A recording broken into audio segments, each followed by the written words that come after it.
Hey, we're inside one of the most exquisite palaces in the entire world.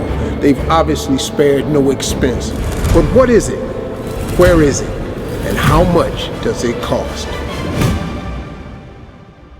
Welcome to the Presidential Palace of the Emirates, where Emirate leaders meet and host summits.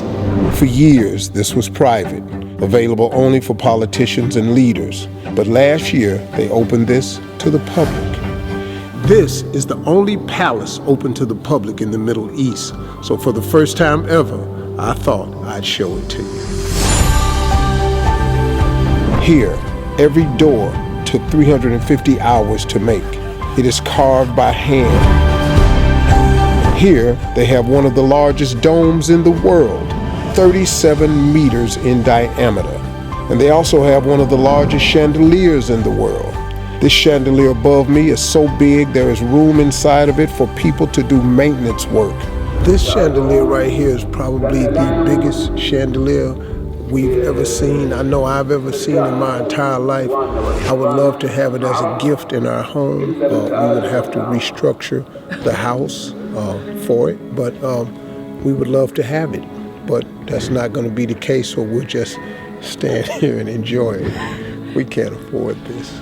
Every room in this palace is different. For example, this is the book room, or better known as the House of Knowledge. It is a library full of books. Many of them are very rare and very old, like this book, the Atlas manuscript on astronomy. It was written during the Arabs' golden age, when Arabs contributed to science, math, and astronomy, paving the way for the European Enlightenment. Yeah, they're leading stuff. They translated these books from the Greeks, who were real big into that, and then they got through, and then they gave it to the blacks, and then we turned it into astrology. And the blacks, you said? That's not true, but that's, well, I want that on tape. We want credit for that. All right, this is a presidential gift room. What's inside are gifts from all around the world presented to all of the Emirati leaders, such as ancient wooden weapons like swords and daggers from Saudi Arabia, wooden elephant sculpture from South Africa, a golden horse from Turkmenistan, a jar that looks like the moon from the Republic of Korea, and a beautiful medal from France. This would be like beyond presidential for me. This would be, in the words of my friends back home, baller.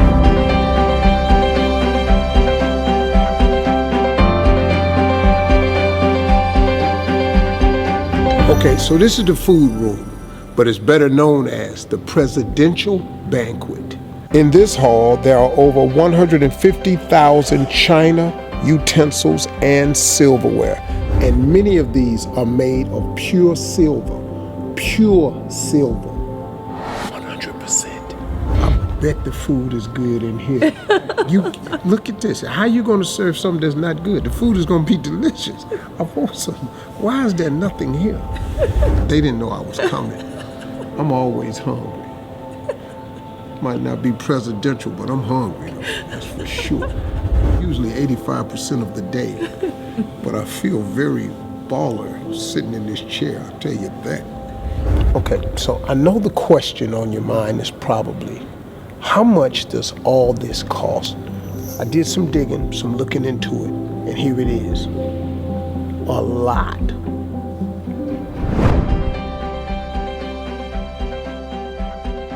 But it's really not the price that matters. It's what this stands for.